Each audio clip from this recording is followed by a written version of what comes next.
ما هو لو حد قابلني وقال لي الاهلي خسر 3-0 من بيراميدز، اول حاجه تخطر على دماغي ان الاهلي بيلعب بالناشئين على طول. 3-0 من بيراميدز في موسم رائع عامله النادي الاهلي.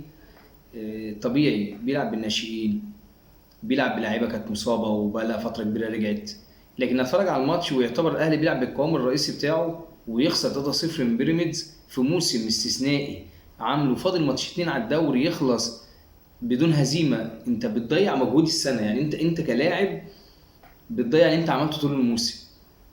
مش فاهم انا ماتشات بيراميدز بالذات يا جماعه، ماتشات بيراميدز بالذات بحس ان اللعيبه مشلوله.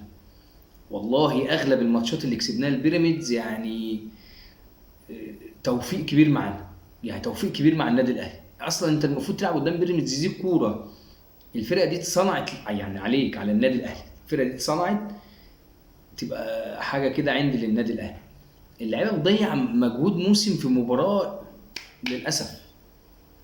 اخطاء دفاعيه، مفيش تنظيم، لعيبه تقيله في الملعب.